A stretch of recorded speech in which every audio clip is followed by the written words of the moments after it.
So 20 years ago when I got into coaching, mental performance coaching, that was like the big thing in sports. Today, it's mental health. Yet I know these are not separate things, they're interwoven. And so it's one of the reasons I'm a huge fan of Lisa Mitzel, who was on our last episode and is back this week to talk with us about mental health. And particularly, as Nate starts the conversation this week, our conversation is focused on what is our role as coaches. Because I think we can all feel a little overwhelmed.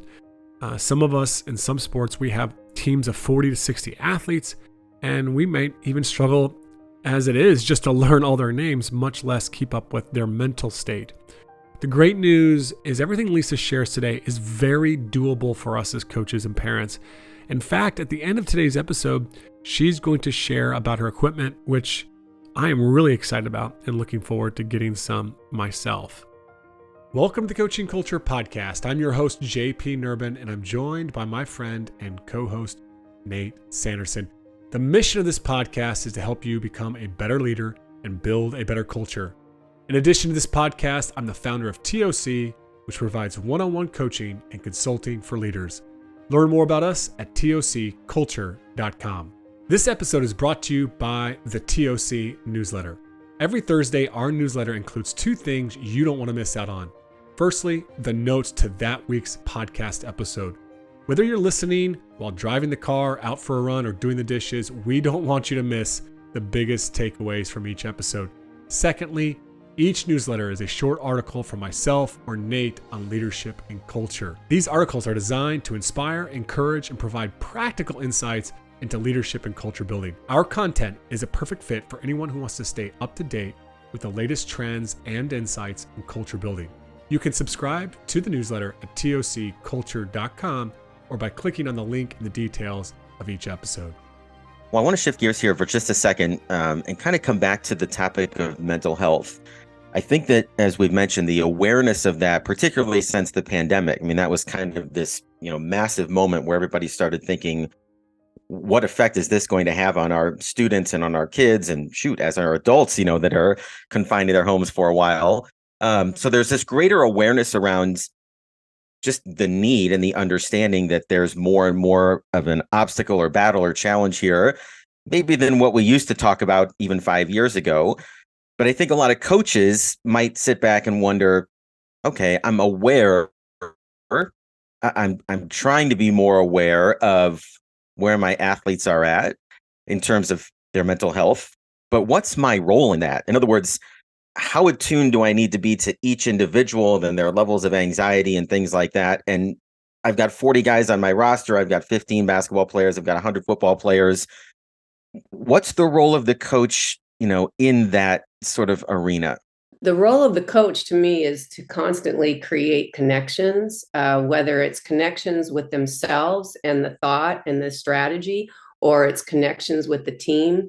Whether you're a young kid, a teenager, or a college age athlete, all of these kids need our guidance.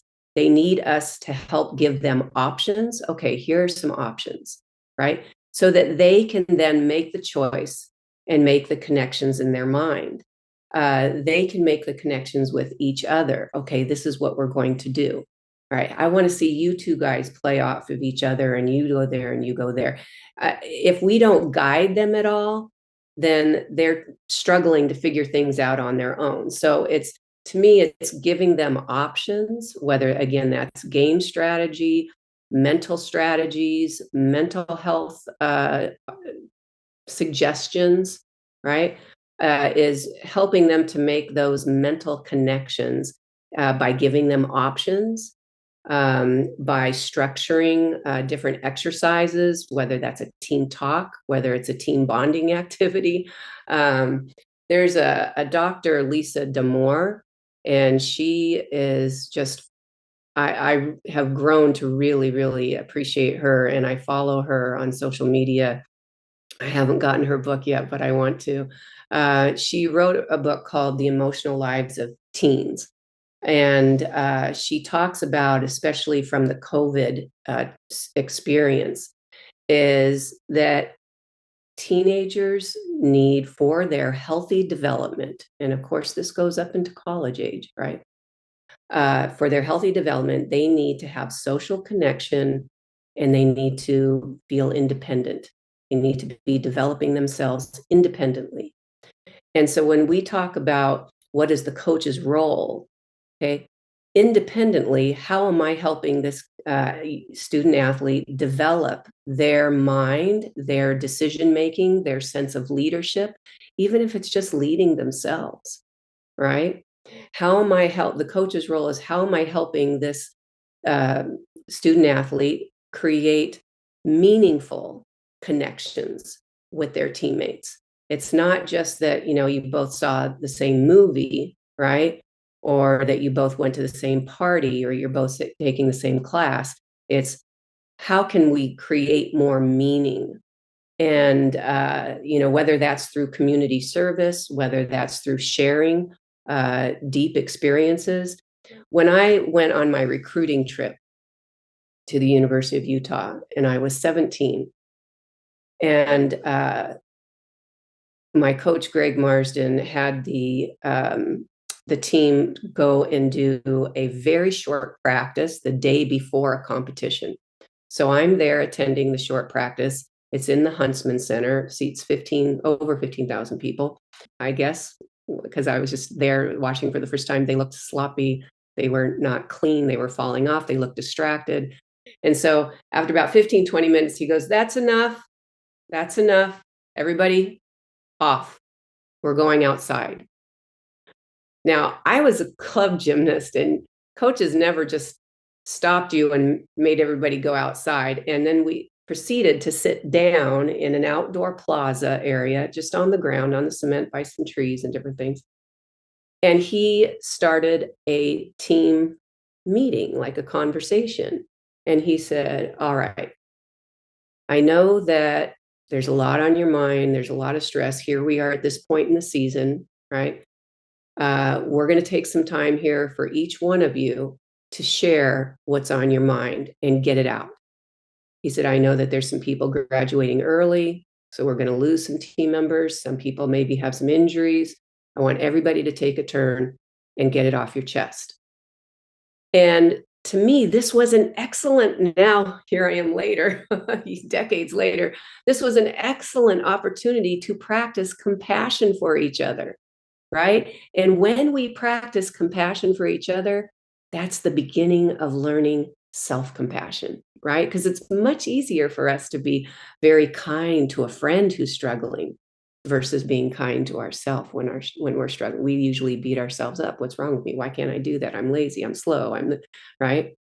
Uh, so anyway, that was one of those kind of fairies and sparkly things floating in the air when they sat outside and they actually started sharing. Well, my uncle is sick, and I feel like I need to go home. And somebody else talked about that, they're retiring early, they're leaving the team, and this is a real big transition in their life. They don't know what it's going to be like. And I just was sitting there listening, and I just thought, this is really real. It's raw. It's so personal, and they trust each other to share it. And so to me, that was the connection that these kids need for each other, for it to be meaningful and for them to feel like they have a voice, right? And the coach was listening. The coach cared. So I had never experienced anything like that before, and that was a big teacher for me. Yeah, I think what you're sharing there is really powerful. And I want to spend some time unpacking a little bit about just the team dynamic that was so important to you in creating those connections for you at Utah. You guys just weren't winning national championships. You were having something that was transformative to you beyond the mental performance stuff. And that's such a cool experience. Just it comes back to that whole thing of feeling seen, feeling known, feeling loved at the end of the day is what we want Right. for our athletes. It's one of those powerful things. We've had Dr. Bruce Perry on the podcast here before, and his research, and trauma and all that work, and his book with Oprah, What Happened to You. I mean, he talks about it's more impactful than in most cases, and even therapy, because, to have that connected community that people come in with, because you're having these constant drips of connection and Yes. feeling seen, feeling known, feeling cared about, that it's just so healing, and helpful for, mental health and anxiety. The team culture is everything. I had mixed experience at at Utah, and I think that it's easy to just stay focused. For me personally, my personality, to just stay focused on all the good things, all the positive lessons that I learned. You mentioned Greg Marston and just his impact, on you and your experience. I've heard you talk about him on other podcasts. One thing that I heard you share was just that you felt he knew you, and he wanted to know what feelings were going on underneath your performances. He wasn't just concerned with your performances. And I was kind of curious, what did he do that was special in kind of creating that connection, for you as an athlete? I for years I thought that what I experienced, everybody on my team experienced, but that's that's not true. What he did for me, and what I saw, what I observed, and what I felt in my body, in every cell of my body, is that he loved the competitive spirit in us. That's what I felt. And so he knew different ways, like different things to say to us that got us riled up. Rawr, we want to we want to go out there and get them, right? One time he came to us. I think it was the day before a meet with Arizona State, and back in the day, they were sort of our nemesis. And he was saying, "Girls," and he said it in this really soft voice. He says, "Now, I don't want to lead you to think that this is going to be, easy." He says, "You know what? They're really good. I don't know if we're going to win." And he said, "We may not." So all of these days, hours, weeks, months of training, and we want to be national champions. And all of a sudden, this one day, he says, "They're really good. I don't know if we're going to win." The collective energy that I felt again from my team was, "What? What are you talking about? We're going to go out there and we're going to kill them." Like it was like a reverse psychology strategy or something like that. So I think that exemplifies just one way that I think that he knew us. Another thing that he did when I was competing, and it was a decision of what my first tumbling pass was going to be, whether I was going to do a double back, which was more difficult, and I wasn't as consistent on that as a double full. And we're literally in the national championships at the competition on the floor, thousands and thousands of people, TV cameras, everything. And I say, what tumbling pass should I do? Should I do the double back or should I do the double full? And because I warmed up both of them. And he goes, "Mitzel, it's up to you." Because I said, "Well, I want to win." And he goes, you decide. He goes, "You'll be fine." So that was an amazing, all of a sudden, I kind of felt both this, I don't know, tiger inside of me, like, I'm deciding I'm going to do this. This is on me. And I also felt this freedom that he's not pressuring me, that he's not telling me what to do. And so I think he knew that I was a competitor. He knew my personality. He knew that I was going to go out there no matter what I chose, that I was going to hit it. And again, that was just an example of how he knew me, because I went out and I hit and we won. And yeah, yeah, really good lessons there. Yeah, and it's interesting. You mentioned he knew you, he resonated with you, but it may not have been everyone's experience. I think back to my high school coach, and there are certain people that just he seemed to know and be able to connect with and motivate and drive. But it wasn't the case for me and a lot of other athletes on that team. And his methods were, for some of us, traumatizing, and things that we've had to Mm. work through, even through our adult lives. Just the effect. Your second book is Focused and Inspired: Keeping Athletes Safe in a Win at All Costs World, and that's why I'm kind of feeling like this is a good kind of segue into that. We have a responsibility as coaches, you know, obviously to um, not just be attuned to their mental health, but we have a responsibility for potentially the impact that we can have with our own behaviors. And I'm just kind of curious, when it comes to your experience and your work, and even writing that book, what are some of the big things that keep coming up for you that we have to address? Because there is a bit of a reckoning in youth sports out there today. There is more awareness to the negative behaviors of coaches, but I still think there's a lot of stuff that's just overlooked and not given enough attention. I couldn't agree with you more. This is kind of a personal mission for me, as well as kind of expanding my work and my business, making connections with other people, whether they're administrators in sports, whether they're people in the media, but especially in supporting and working with coaches. This is a new era. When you have the year of, well, it was 2021 with the Olympics, and earlier that year, well, in the spring, when Naomi Osaka removed herself from an international tennis, and was it the French Open?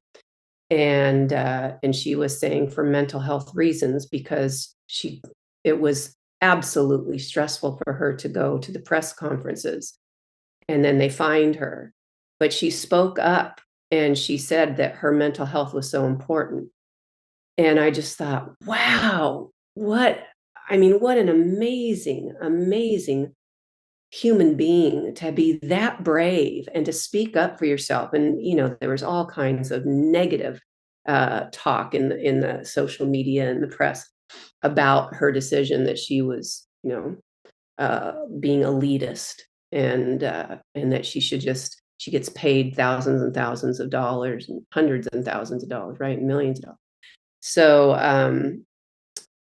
that moment, and then again when Simone Biles made her decision and stepped away from the team competition, and in social media, people just thrashed her for making that decision, and yet she stayed very strong in front of media, and setting that example and saying, no, it wasn't safe for me to continue to compete, and for my mental health, I needed to stop and let my teammates take over.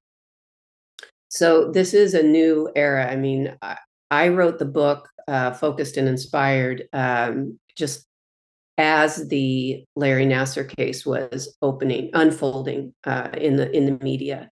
And that January, I believe it was 2018, um, uh, I was listening to the victim statements, and I was watching all the YouTube recordings, and I was just in tears listening to these young women. And they were afraid, so afraid to go to the Karoli camp. They were so afraid to be alone and go on international trips to go and be examined by Larry Nassar, not knowing what he was going to do again. And so it's just this vulnerability that these athletes, they're in a place of having no power, whether it's a Naomi Osaka or Simone Biles or some other little boy or little girl that does not have the power. And so what we need to do is we need to be more in alignment with partnership with athletes instead of authority. And what I experienced as a student athlete, as in a club program, was total authority. My club coach, and I am so grateful for many things that he did for me. But he threatened me when I was going to leave the gym one day because he was pushing all of us so hard. It was completely overboard. I mean, if you ask any of my coaches, I was one of the hardest workers. And this was a day, I think I was 16 or 17 because I was driving, or maybe I wasn't driving yet because I had to call my mom to come pick me up. But I was around that age, 16.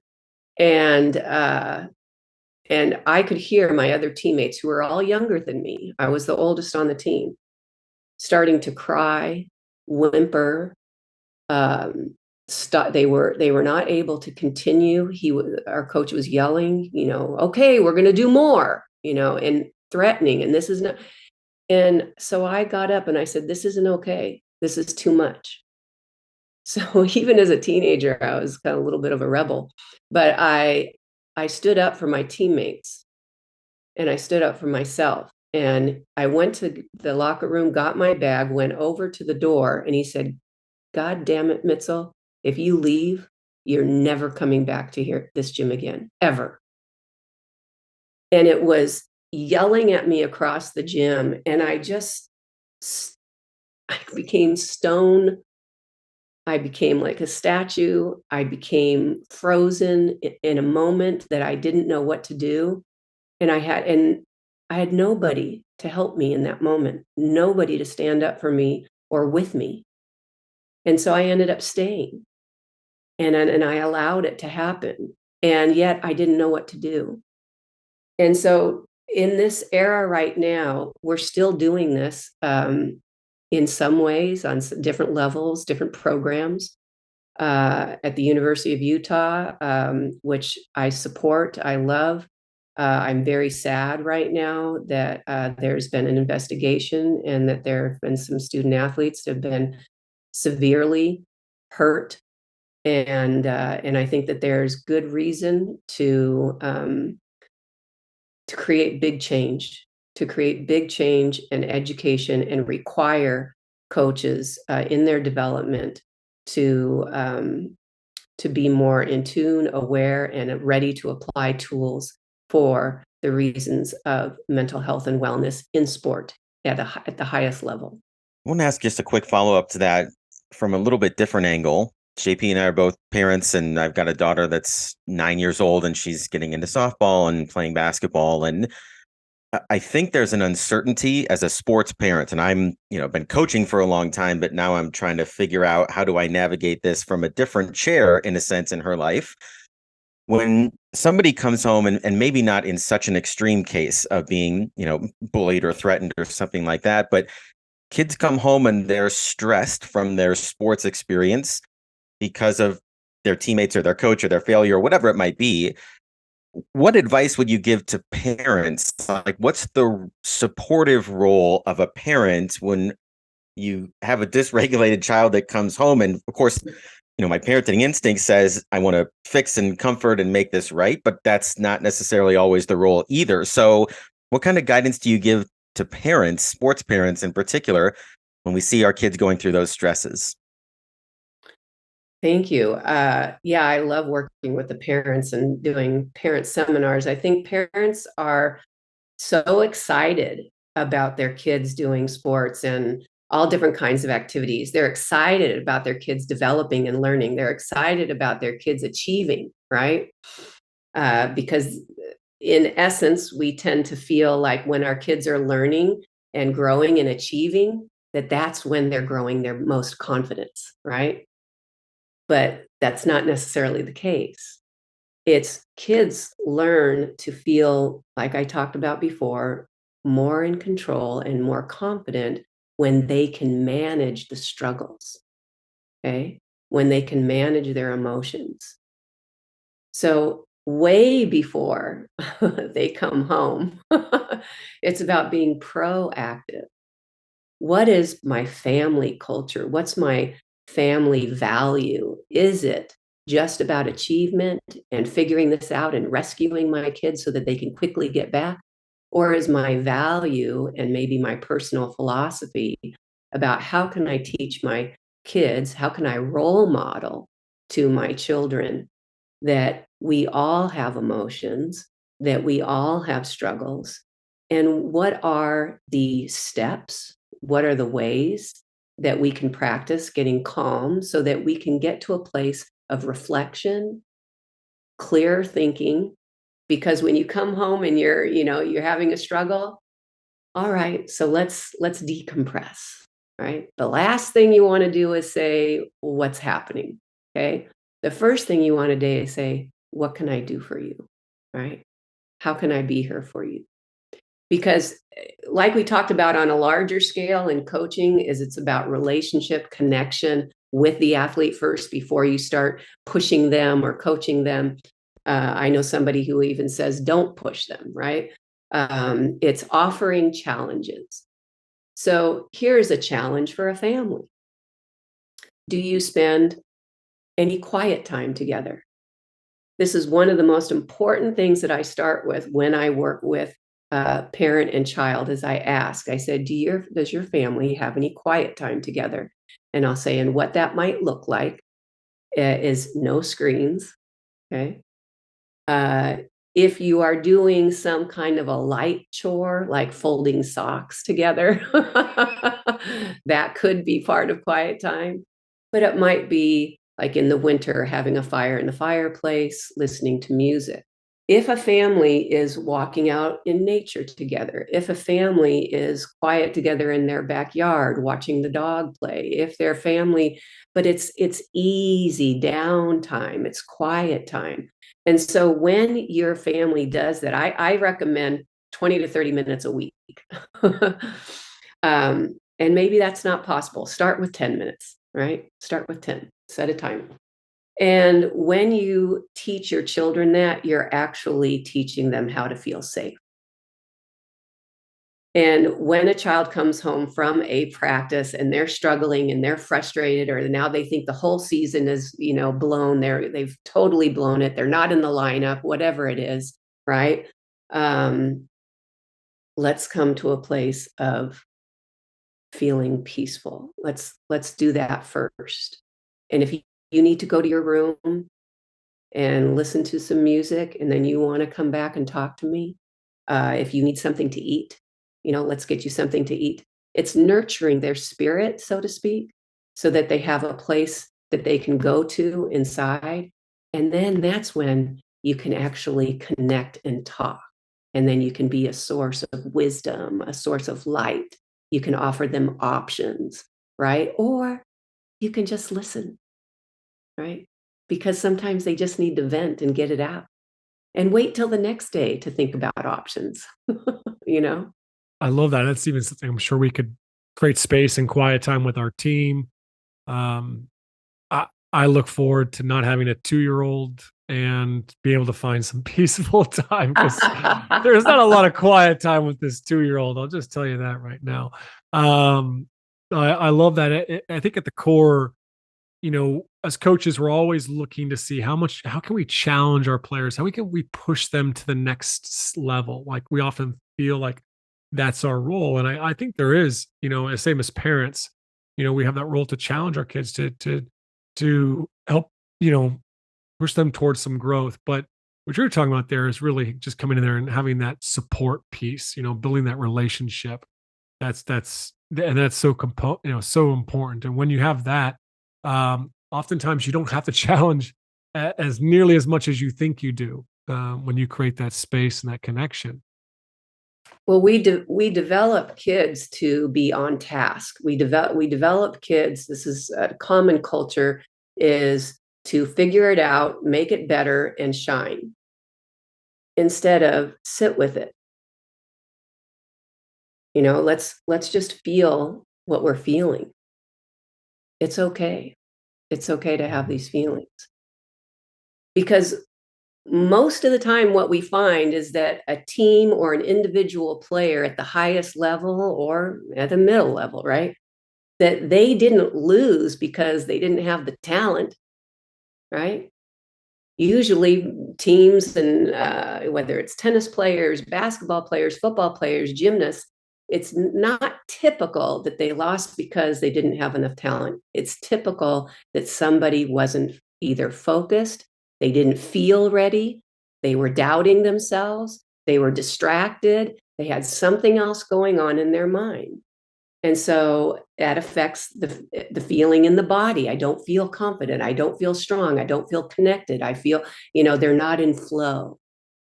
And so it is teaching them that skill of just sitting with it and being with it and starting to recognize, how am I feeling? What are my thoughts? I tell the kids, you control three things in the present moment: your thoughts, your breath, and your body.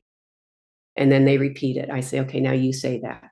I control my thoughts, my breath, and my body. And then I say and add right now. I control my thoughts, my breath, and my body right now.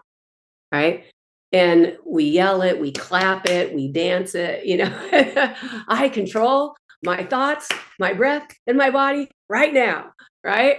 And we make it fun. We make it fun. And I tell you, the teens like it. The college kids like it. They want to feel like they've got this vibe, that they're in control, right? That they have the power. And it starts with quiet. I love that. I wish our listeners could have seen that dance you were doing there. That was great. I was chair dancing. Chair dancing. There you go.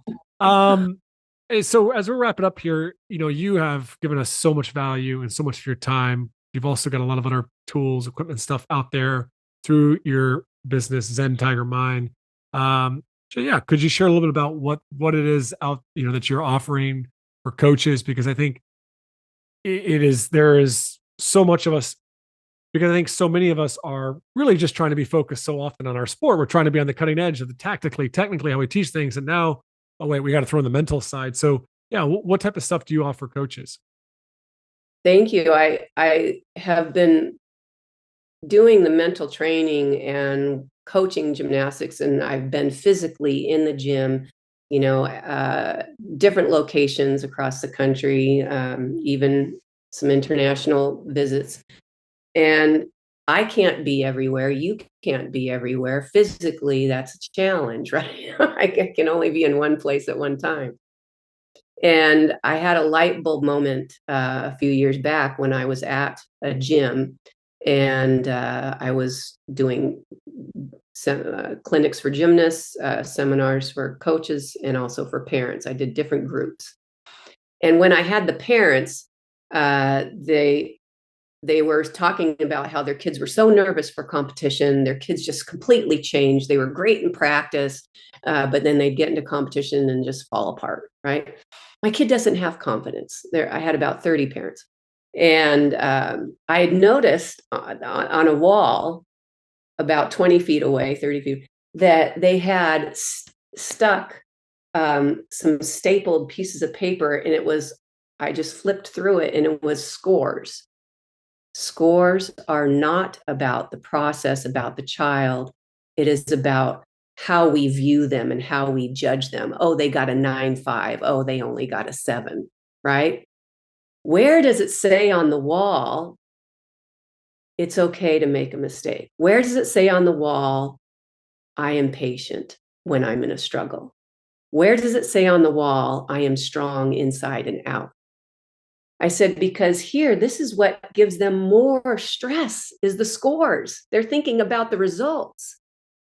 We need to get them in the present moment. So that's when I had this idea of my equipment for Zen Tiger Mind. And these are it's called the Mental Power Station. And it is 4 mini-sized yoga mats. So they're kind of squishy. And they have printed instructions and art, and each one has a theme and an animal on it. And some people think they look very youthful, like very childish, but the teenagers actually really like them. They just might pretend not to. But so I'll show you, just for the sake of our conversation. This is Oz the orca. And I don't know if are the words backwards to you? No, we can see them. They're good. Yeah, it says conquer your nerves, fears, and mental blocks. And that gives you step by step. The first words are, feeling nervous and afraid is okay. It's normal and healthy. Each day I can get calm and conquer my fear. That's the beginning. So you can have them on the wall. They have Velcro sticky strips that you can stick them to the wall, and you've got 4 mats: breathe and relax, positive self-talk, visualize, and conquer your nerves, fear, and mental blocks. And each of them have steps, and then the kids repeat it. So this is fantastic for coaches because now they have the language right there in the gym on the mats.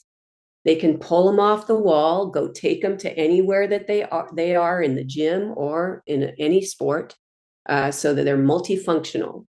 And there's 8 different ways that you can use the mats.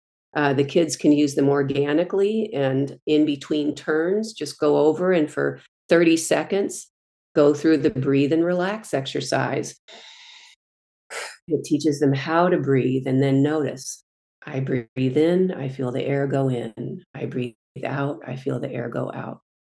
You can do it as a team talk at the end. How are you guys implementing the breathing? Do you feel like it's helping you relax? There's positive self-talk. So there's 4 different areas of mental skills that help them to be able to be in tune with themselves, to work through an emotion. I'm scared, I'm afraid, right? Slow down, take it one step at a time. So the Mental Power Station is my primary product, and a bunch of gyms, even some families, have purchased it. And we sell them on the website, zentigermind.com/shop. I believe it's shop. I don't think it's store, but you can just go to zentigermind.com. And then I sell my books, the Focus books. And we have some t-shirts, tanks, some different things. I believe in surrounding the athletes with messages, and whether it's wearables or books or the equipment, the coaches are just that I'm working with, the teams that have purchased it, just love the equipment. They love the steps.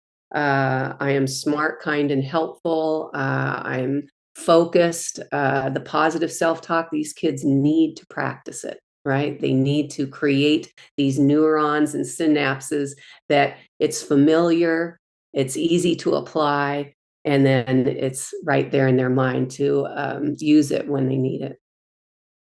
I'm gonna be honest with you. I absolutely love that idea.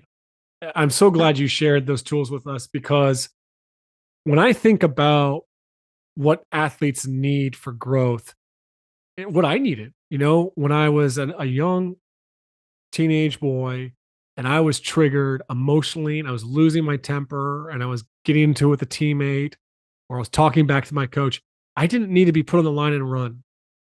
Mm, It teaches all the wrong messages. I needed one of those mats. I mm, needed to develop the skills. And now I'm in my 30s, late 30s, and I'm trying to develop these skills for coping. And yet I never had these opportunities in the most important stages of my life, when my brain is forming and shaping. exactly. It's just so powerful. I absolutely love those ideas. I like how it's simple. You can put them there. And so an athlete struggling, hey, or part of your stations, part of your training. But I love the idea of just as a positive consequence. Hey, they're struggling with their effort, their attitude, their focus, whatever. Hey, go pick one of the mats. What do you need for you as your reset here? Love that idea. We're going to put all the links to everything that you've shared today, your Instagram, your all those social media handles. We'll put them in the details of this episode. This has been a great conversation. I'm hoping to meet you the next few months out there in California. That would be just phenomenal to get some sun out there. It'll be very rainy and dark here in Ireland where I'm at. So thanks so much for joining us, Lisa. You're welcome. Thank you, JP. Thank you, Nate. It's been my pleasure, and I look forward to listening to you guys more. And any way that I can support your effort, I'm going to put out on my social media about the coaching culture. So thank you so much. So my conversation with Lisa only further reinforces my belief that we have a responsibility to our athletes in creating a culture where they feel seen, known, and loved, and in making efforts to build a personal relationship with each and every athlete. as well as helping them to develop the skills and habits to be mentally strong and healthy, not just not being a problem with the blaming, shaming, and threatening coaching styles that is so common in coaching still to this day. So, if you haven't already, be sure to check out Lisa's social, websites, books, and equipment. There's definitely something in all of that for every one of us as coaches so that we can take and we can bring back to our team. Thank you for listening to the Coaching Culture Podcast. Please take 60 seconds to leave us a review, subscribe to this podcast, and share this episode with a friend if you found it valuable. This episode is brought to you by the Culture System online training platform. It's the ultimate resource for coaches who want to become more transformational and build winning team cultures. Whether you're just starting out or looking to take your coaching to the next level, our one-of-a-kind online training platform is designed to help you learn the Culture System framework at your own pace. Through this course, I'll share with you the proven methods, tools, and strategies used by some of the best teams and organizations in the world. You'll get access to customizable digital tools and a group chat to engage with experienced coaches and apply the 4-part framework throughout your season. With the Culture System online training, you'll be inspired and transformed through the stories and lessons of real leaders who've successfully applied these methods and tools within their organizations. You'll gain a deeper commitment to transformational coaching and be equipped with the tools and strategies you need to build a great team culture. To get access to this course today, simply go to tocculture.com and click on the online course tab, or click on the link provided in the details of this episode. Don't miss this opportunity to become a more transformational coach and take your team to the next level with the Culture System online training platform.